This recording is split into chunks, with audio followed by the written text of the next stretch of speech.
Hey dudes, welcome to Splat from the Past, the only 80s themed horror and sci-fi show where things can get totally radical.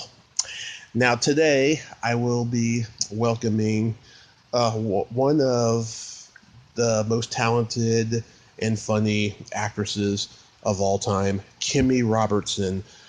You all know her as Rose in The Last American Virgin, and you also know her on Twin Peaks and so many great other roles. She was in Don't Tell Mom the Babysitter's Dead, Honey, I Shrunk the Kids, Leprechaun 2. She's been in so many great movies, and I'm having her on the show today to talk about all that stuff. I met her at Monsterpalooza 3 years ago, and she was making me and my friend laugh out loud. She is hysterically funny, and I'm having her on the show today. It's been a long time coming, and I've been looking forward to this for a very long time. So, here is my interview with Kimmy Robertson.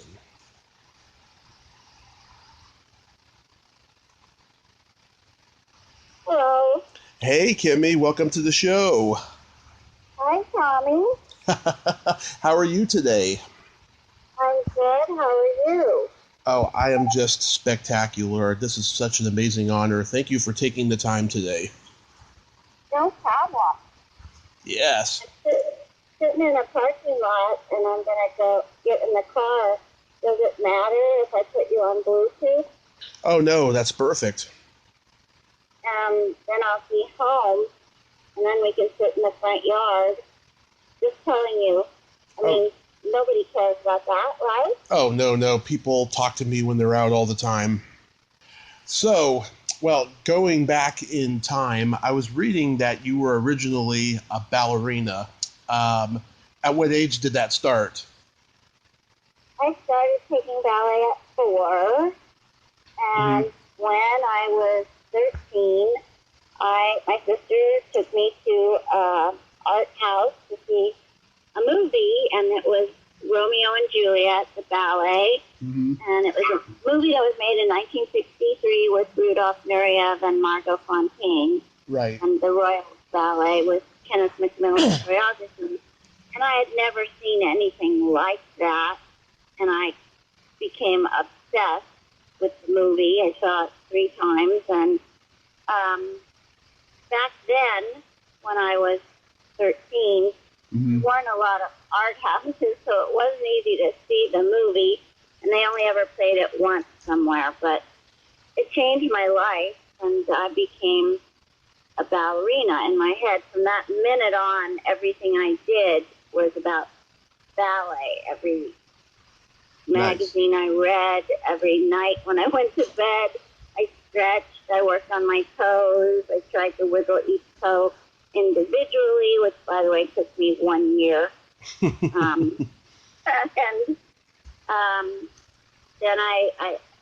in my family, you have to go to university, so I found one that had ballet as a major, not dance.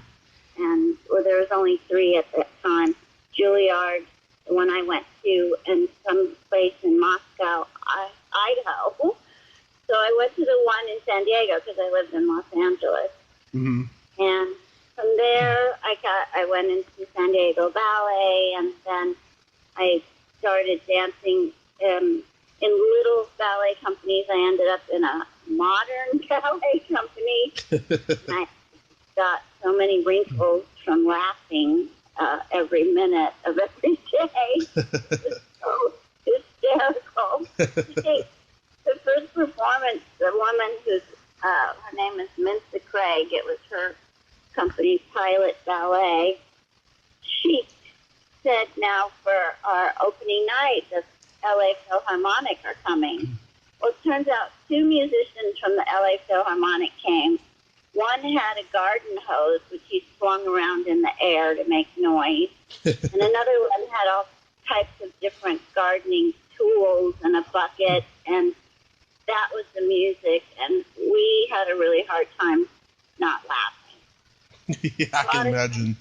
If we were standing, for instance, in fifth position waiting for something else to be, while it was happening, we'd to do a changement and face the back just so we could laugh. This performance.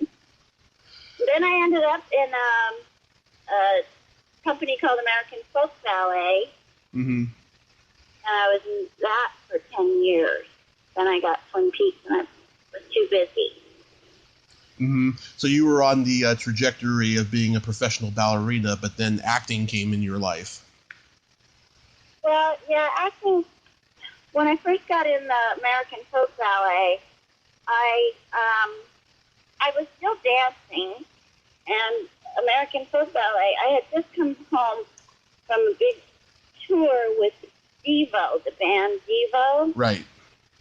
and because I was a girlfriend, and so right after I joined, like 3 months after I joined, they all went to Israel on a tour, and I didn't want to go because I'd already been in an airplane for so long.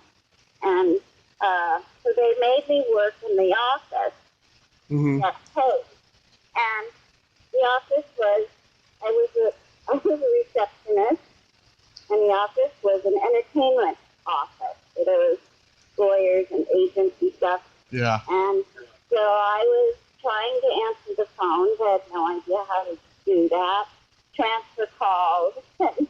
This lady kept laughing. I kept hearing this woman laugh, and she'd come around from her office. If you're hysterical, you need to be an actor. And I would say, I don't want to be an actor. I hate actors. I went to college with a bunch of actors. Turns out it was really like musical theater people. Yeah. But I didn't know the difference. And that I don't want to have to wear patchouli oil and black nail polish. He's going to talk the accent. So then one day he made me get a picture taken and make up a resume. And he said, come into my office when you're done working. So I did, and she had a stack of manila envelopes sitting on her desk. Mm-hmm. And she said, these are your pictures and resumes. I'm going to send them out tonight. But first I want to ask you if there's anyone you know in this business. I said, no. Anyone you related to? No. Anyone that owes you a favor? And I said, oh, wait. Yes, there is. I had helped this man, John Thompson, with Evo's Girl You Want video and Whip It video, with the casting and the producing and with props. And used a bunch of the dancers. They needed, in Girl You Want, they needed girls with ponytails. So most dancers have long hair, so I brought in a gaggle of girls. Mm-hmm. He told me, I owe you a favor. And she said, what's his name? I said, John Thompson, and he's at Canon Film. And she picked up the top envelope and showed it to me, and it was addressed to John Thompson at Canon Film. So I went to that audition, and when I walked in the door, he said to me, this is the favor I owed you. You walking into the building.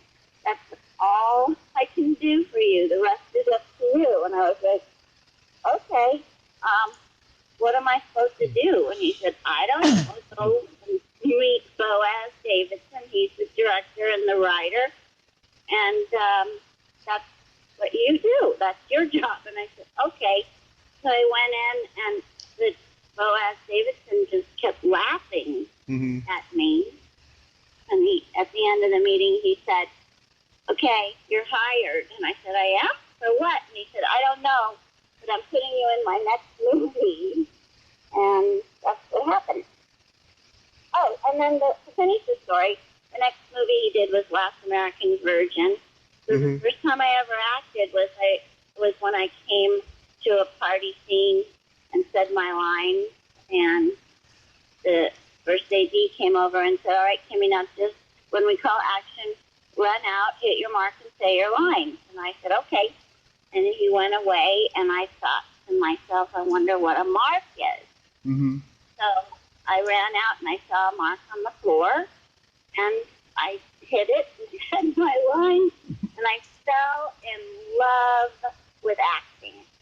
It was the feeling that I had been searching for in dance, but I never quite got it. I never quite got that creative spark. Boaz Davidson was the kind of director who wanted me there for almost everything they shot. I was there because he would, like, pick me in, or I'd say something and he'd write it down and then put it in the movie, and that was fun for me. Yeah, The Last American Virgin is my favorite teen movie of the 80s. I've had Diane on the show 6 times, including my very first one. And I just had Winnie Friedman on last month. She told me how much she adores you. She laughs at you all the time. I love her and Tessa and Diane. Saw Diane recently at a thing here with Neil Hamburger and Mr. Entertainment. Yeah, I've always related to this movie because I got rejected by girls in high school. What a shock that anybody would get rejected by high school girls. Yeah, back in the day. Yeah. Was it a real fun time making the movie? Oh God, it was heavenly. It was heaven for me. I mean, we would be doing night shoots, and everyone was complaining, and finally Lawrence looked at me and said, "Kimmy, we're all complaining all the time, and you're sitting there smiling. What's wrong with you?" And I said, "I'm making $1,000 a week, and my feet aren't bleeding. I'm happy as a clam. I don't know what's wrong with you guys. Someone's paying you to stay up all night, sit in your dressing room." I never asked Diane this, but I was wondering, the scene where you girls are making out with the guys in the car and the car rolls down the hill, were you guys really rolling down the hill? No. Oh, it was just added later. Yeah, we were in a parking lot on off of Van Nuys Boulevard, and they had some 2x4s. They were moving the car. They had several of those cars. And the one that rolled down the cliff, I can't remember if they had a stuntman in it or not. But as soon as it hit the water, we ran out and got in it. And it was, it kept, the surf was taking it out. And we kept getting further and further out. And Lawrence was saying stuff like, "Wait, I don't remember what my motivation was for this." And I'm like, "They can't even see us. We lay down and stand up and jump out. That's your motivation, to do the fucking scene before we're out in the middle of the fucking ocean, Lawrence." It was great. Oh my God. I also love when Rose slaps David. That's a classic. Oh, poor David. I hit him Joe. Yeah. I hit him, I think, like 21 times before I did it hard enough. I've never had slapped anybody in my life. As much as I feel bad for what happens to Gary in the end, I feel bad that Gary rejects Rose. I would never reject Rose. Oh. Well, I think Rose is pretty scary to a normal person. Glasses, the retainer, the bubble gum, the bangs, the ponytails. My friend Brian and I met. Brian Peck played Victor. Right. And our first day of shooting was that party scene I was talking about, the first scene. And so we showed up and we got put in costume, and nobody would talk to us. So we started talking to each other because we were these nerdy. We called it New Wave nerds back then. Yeah.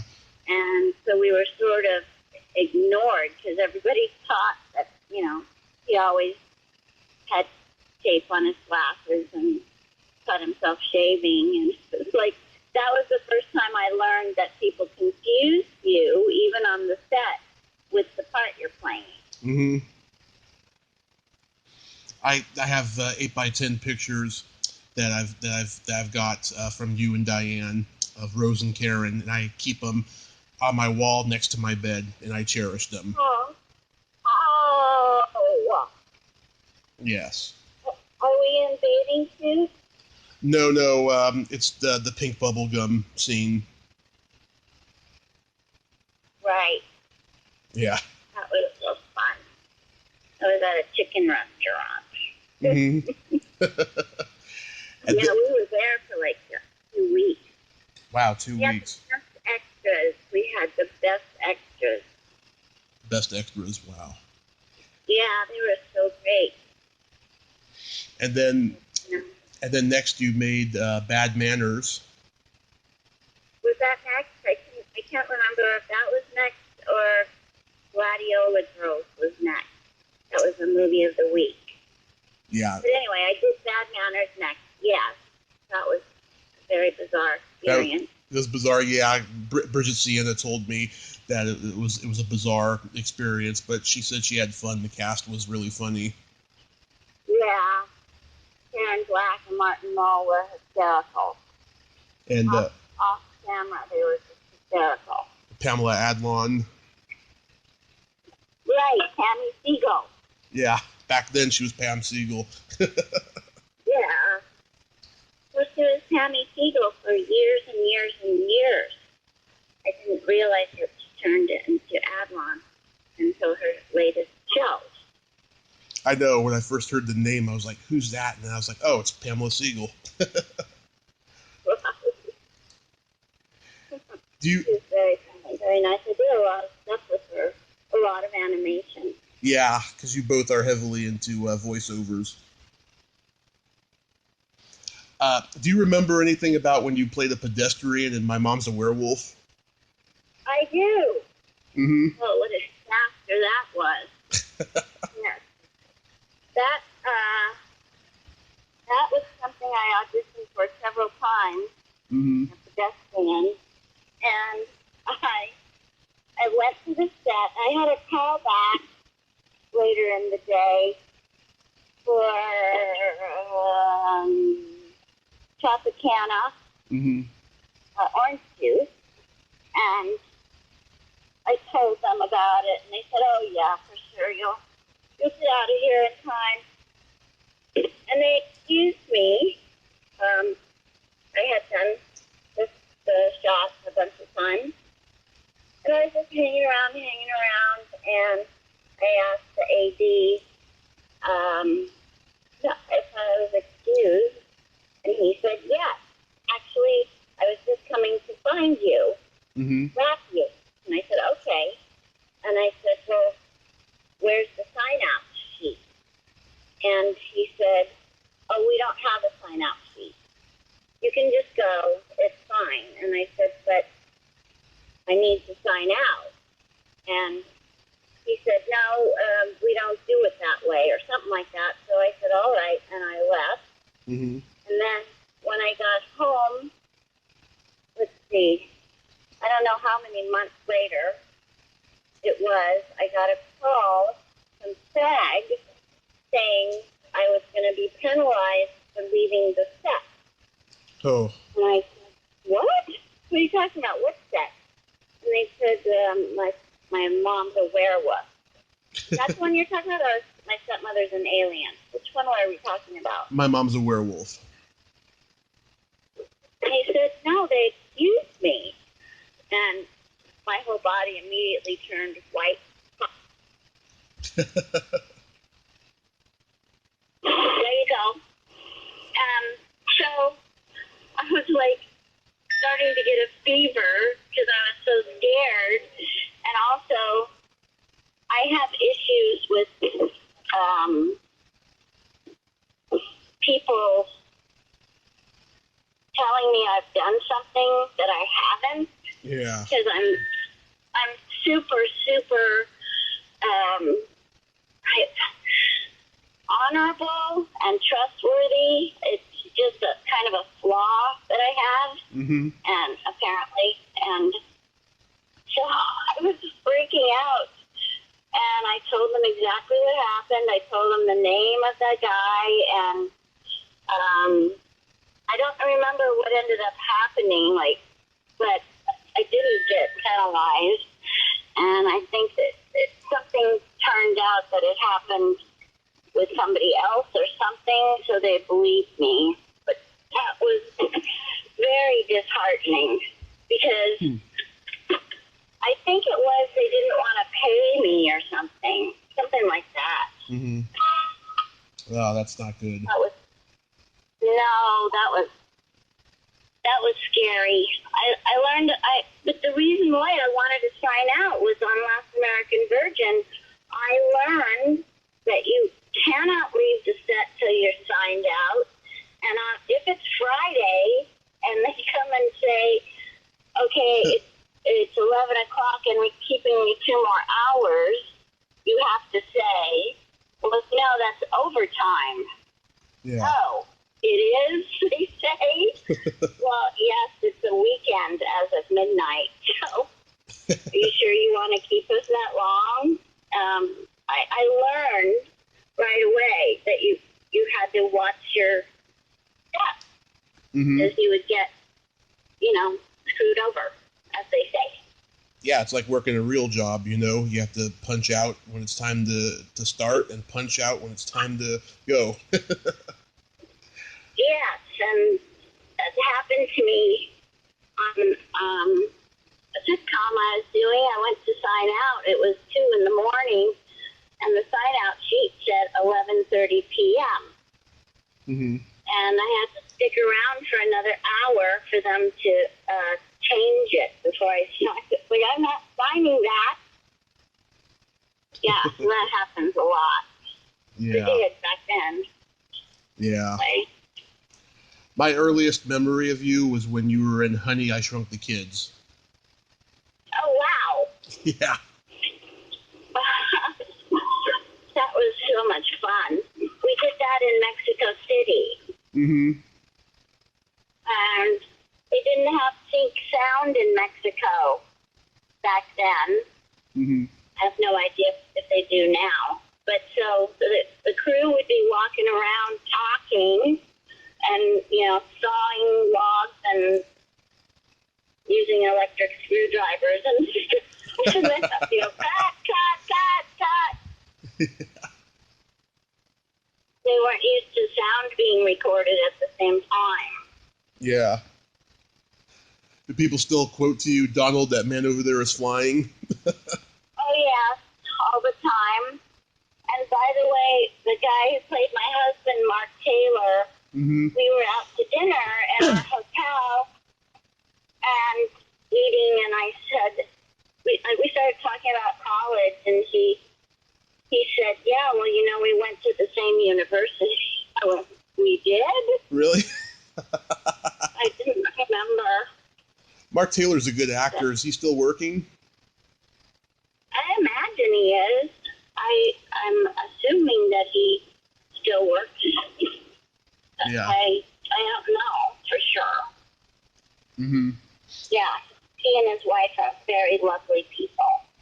Oh, that's good. That's good. How did Twin Peaks come to you?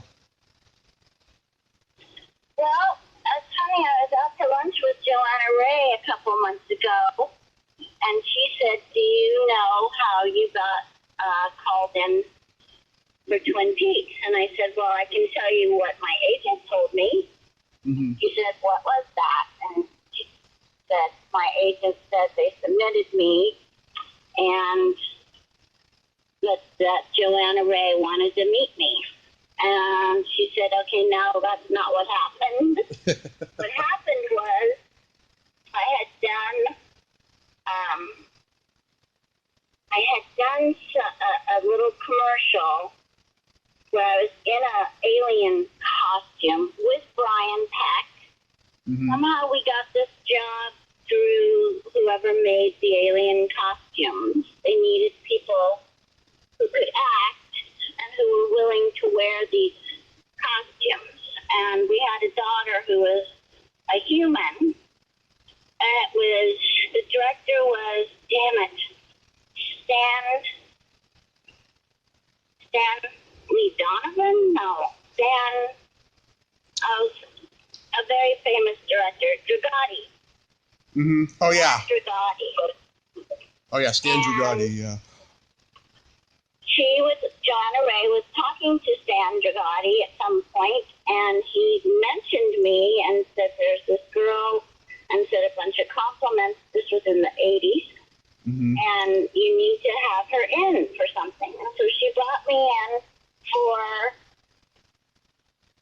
something that I don't remember what it was. And most of the stuff isn't on IMDb. Most of the stuff I've done isn't recorded anywhere that I know of, and so I don't remember it either. Mm-hmm. But whatever it was, that was the first thing she called me in for. And she said that when Twin Peaks came, I was the first person she thought of. Nice. To bring in. Yeah, I think that's super nice. In 1990, there was no... Angel. Yeah.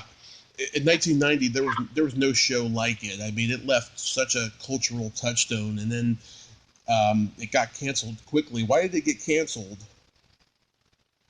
Well, because David left to do Wild at Heart, and he was under a ton of pressure from ABC to reveal who the killer was.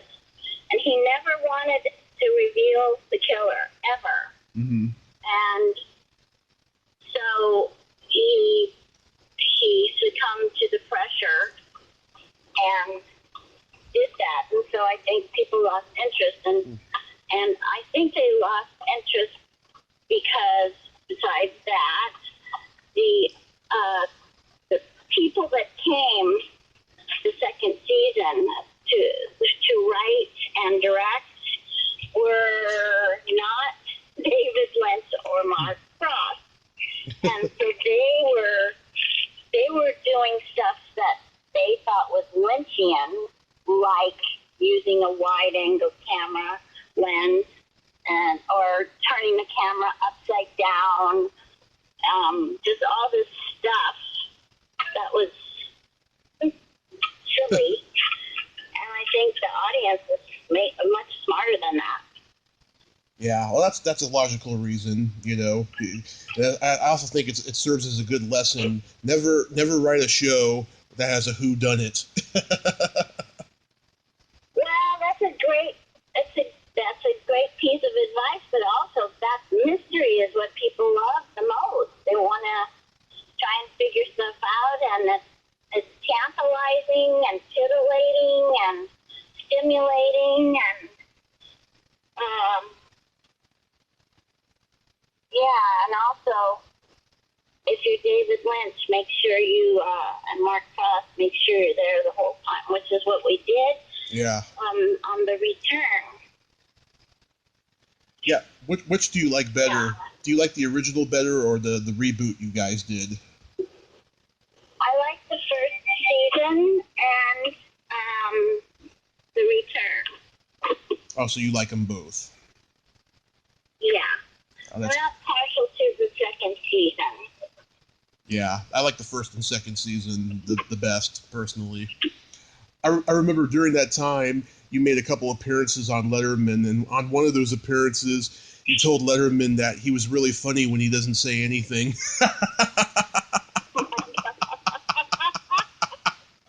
That was great. Well, he was. Yeah. I thought I was giving him a compliment, but I'm so fucking weird. It's bad. It's okay. Fucking weird is awesome. I had a bunch of friends. I did a play recently, and yeah, it was closing night. And I have a neighbor who's a very famous guitar player, and he came with a bunch of friends, and yeah, I was standing them after the show, and I was like, I didn't ask them what they do. I didn't ask them where they live or how they know each other. And I was standing there going, what is wrong with you, Robertson? Don't you even know how to speak to people? So, apparently not. When I met you 3 years ago at Monsterpalooza, you were making me and my friend laugh out loud. Oh, good. Good. Yeah. I just got in the house. I'm looking for my doggie. Nick, where are you? I'm going to see if I don't lose the signal. Okay. I'm going to come in so I can usually get sleepy. You got any good stories about Don't Tell Mom the Babysitter's Dead? Oh, that was just nothing but fun. What I liked about it was we did a lot of shoots at that house in the show. Yeah. And that was way far away in the wilds of Los Angeles. And, hey, Nick, you have a good nap? Oh, boy, you better come outside and pee. I have caterpillars on my milkweed, the caterpillars that are yellow and black and white stripes with antennas at both ends, turn into monarch butterflies. Oh, nice. Anyway, so way out there in the middle of nowhere, I like hanging out there, and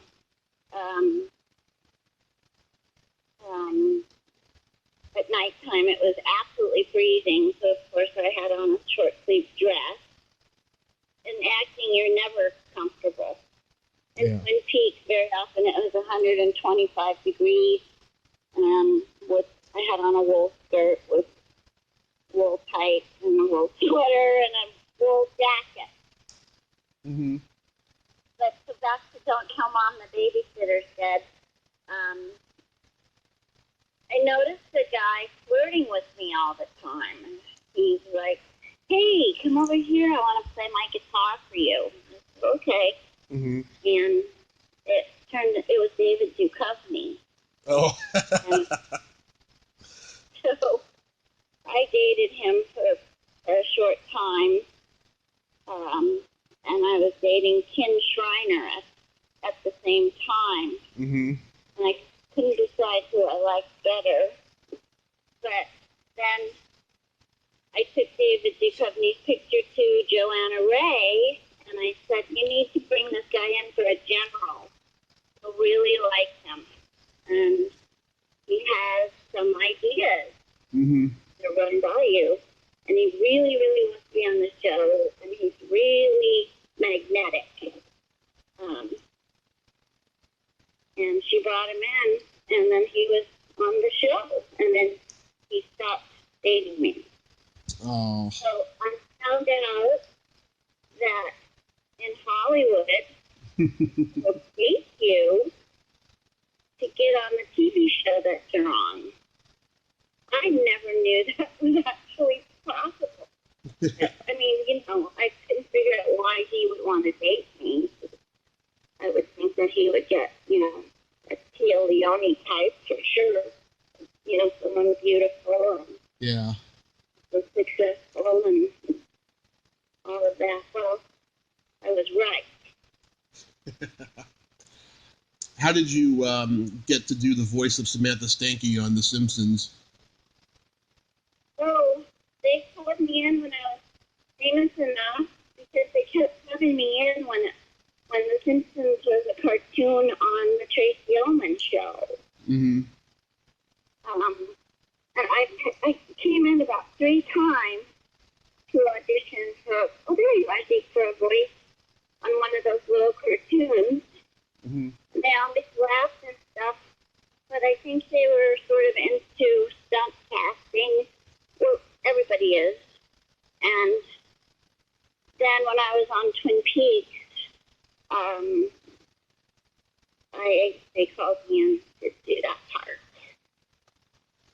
Yeah, that's a really good episode of The Simpsons. Really sweet episode, too. I like that episode. I did too, very much. I mean, who doesn't love races getting stuck? Yeah. They're always making out too. They should bring her back, you know? Oh my God, I've had a nickel for every time I've been told that. I'd have a lot of nickels. I know. That would be cute, but I'm not famous enough. I would have to be a movie star. Oh, that sucks. Do you have No, any? that's the business. That's just the business. That's the business, yeah. But the business sucks. It's okay. They can do it however they want. I'll just do my side back stuff. You have any memories of Leprechaun 2? I do. So the director, Ronnie. Mm-hmm. Oh my gosh. Rodman Flender. Rodman. I knew it was a neat first name. Yeah. I don't know how he knew of me, but he was a friend of a friend, and he asked me to come in and talk to me and said, I have this part, so it's not really a part, we don't really know what we're going to do, but I have this idea of having you and Clint Howard be a married tourist. And I went, oh, I want to do it. I want to do it, yeah. And he goes, oh, well, don't you want to know anything else about it? And I said, no. I said, tourist is my favorite character, and I've never gotten to do it. I even made a movie called The Tourist in 1972. But I overexposed a lot of it because I forgot to change the f-stop in my camera. But, so we get there, and they put us in these awesome tourist outfits and rode around LA in a hearse for a couple of nights, and then every now and then they'd call and say, come over here and do something. So that's the way I like to do stuff, where it's not really scripted, and you just sort of make shit up. Yeah. And Clint Howard is so funny. Yeah, he's a funny guy. Did you get to actually see Warwick Davis in the Leprechaun outfit? No, I didn't. I was never in any place where he was. I see. Yeah. Is it? I know of, anyway. Yeah. Is it true that you auditioned for the Return of the Living Dead? Well, I was dating Dan O'Bannon at that time, and he was talking about the movie a lot. I went to England for Toby Hooper was doing Life Force, which was called Space Vampires, which was so much better of a title. And I don't know, I met all those guys and John Dykstra, and it all sort of started to gel. And when they had the script, and he asked me to read it, and he said, I want you to look at that part. So I came over to his house one day, and I brought my friend Brian's headshot. Right. And he said, well, what'd you think of the part of the girl? And I said, yeah, it's fine, but I doubt that anyone will let me play a normal person. And he said, oh, well, I am the director. And I was like, okay, sure. I'd be happy to audition or whatever you want me to do, but what about Brian as Guy? He was like, no, Guy has to have a mohawk and be this guy's a preppy guy. And I was like, oh, I have a friend named Attila who's the mohawk specialist in Hollywood. And, I mean, at that time I was friends with Baz Attack, and so he got his mohawk cut. And anyway, so he kept saying no, so I gave him a blowjob, and then when he was lying there afterwards, I said, now what about Brian? And he goes, okay, he can come in. Really? and I put a bunch of my, I put a big coat on Brian with a bunch of my pins and stuff, and my little miniature jackknife, and he went in, he got the part, and it was great. So that turned out beautifully. Although I did have one audition. I had a bunch of auditions, but one audition, the last audition, Dan said, I need you to come to this address at this time, and I want you to wear no makeup. None. And I don't ever wear makeup, Dan. And he said, no eye makeup at all. And I was like, okay. And so I get there, and he had me come over to the sun, and he had a camera lens thing that you look through, and he had me stand in front of the window, and he was filming me and looking at me an inch from my face in the sun, and he said, now smile. Now, bigger, bigger, bigger. No, right now, wrinkle up your face as much as you can, and okay, now stop. Just have a normal face. And I was like, are you trying to see if I'm too old to play this part? Because I was, I don't know, 30 then, or 29, and the girl was 18. If you don't think I look 18, I don't even want this fucking part. When and on this planet is a person ever going to do that to their face? That's not even normal. It wouldn't even happen. And he was like, well, everyone thinks you're too old. And I said, well, because you told them my age. How old do I look? And he said, you look 16. I was like, no shit. Wow. If I was still alive now, I'd go over to his house and say, okay, this is 65, dumbass. So, Brian got the job because you gave someone a blowjob. I gave Dan O'Bannon a blowjob. Yeah, because you gave O'Bannon the blowjob. That is so awesome. I love it. Well, I mean, Brian did all the work. I mean, I just got the go-ahead for him to come on in. That's so awesome. I love it. Yeah. That's as close as I've ever gotten to a casting couch. Love it. You did some spoken word on Roger McGuinn's solo album Back from Rio. Did you date him too? No, I didn't date him, but I was friends with Stan Ridgway. Oh, Stan Ridgway. Oh, yeah, from Wall of Voodoo. Yeah. I knew him because my boyfriend used to, he made modules and stuff.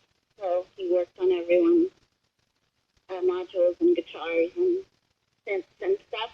And I walked in, and it was at Capitol Records, and it was in the studio that Frank Sinatra always recorded in, which was way cool. That was way cool.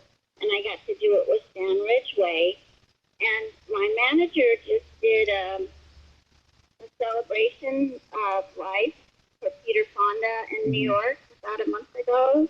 And I said, please tell Roger McGuinn, because he was going to play, the Birds were going to play, and I said, please tell him thank you for bringing me in to do that.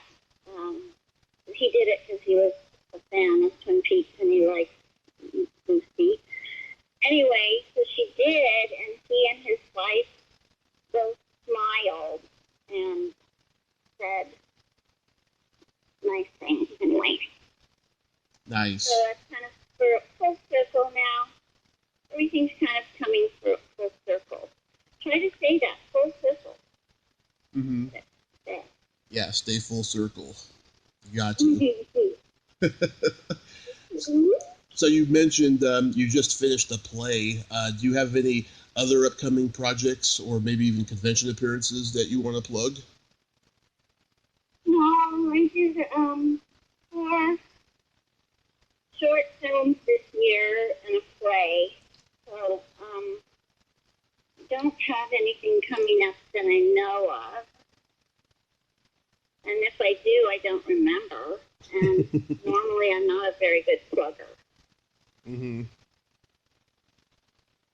Yeah, no, I don't. I mean, I have these movies coming out, but I don't remember the names of them. Mm-hmm. You got a website, right? Pardon? You got a website, right? I do, but I don't think anybody's running it. I think we just made it and then forgot about it last year. Mm-hmm. I'm sure people can. Yeah, I gotta say, Tommy, I've never been very good at the business side of things. I just sort of wander through the business and get the jobs I get. In fact, I just got Authentic as a management company because they asked me Mm-hmm. a couple months ago, and so that's the first time I've had real representation probably in my whole career. Sweet. Theatrical representation. But you've always been great at performing and stuff. That's why I adore you, and so many people adore you. Well, that's so sweet of you. I adore you and all the nice people that you know. Mm-hmm. I've been doing this 2 years, and I've just been lucky with all the people that I've gotten, and it's pretty ironic because I had a really bad car accident 4 years ago, and God brought me back for a reason, This is it. Well, one of those. It's the first reason. Mm-hmm. Who knows what all the rest of the reasons will be? Yep. I'll find out as time goes on what the other reasons are. But yeah, anyone can go on your website or go on your Facebook page or on Twitter to find out where your upcoming projects are. Yeah, and I go on Instagram and Twitter more than Facebook. I do so much. Other people post stuff there for me, and I'm not fond of the, if I say something at all that may be political or something, the zillions of angry comments. Yeah. It's thrilling to me. I don't understand that. I mean, I doubt that they would say those things to my face. Yeah. So I find it very lowbrow. Yeah, So Facebook's sort of out, but Instagram and Twitter, I do put things on there that I like. Oh, I am on this cartoon show called Ollie and Scoop Mm-hmm. on YouTube. So I can plug that. We have, I think, 3 more that are coming out, and there's 3 out right now. It's a little girl and a cat, Mm-hmm. and it's not disgusting. What's it called? Ollie and Scoop. Ollie and Scoop. Okay. Scoop, plural. Oh, okay. Calls her kitty Scoop. Scoops, yeah. I'll check it out on YouTube. Oh, Okay. by the way, I forgot to mention this. You know the famous scene in The Last American Virgin where the guys are having the dick measuring contest? Oh, yes. I was there for that. Yeah. You were? Oh, yeah. I was there for everything. Wow. The only thing I wasn't there for was the Lisa Moritz. Oh, okay. Yeah, the first time I saw that scene, the next day, me and my friends reenacted that scene.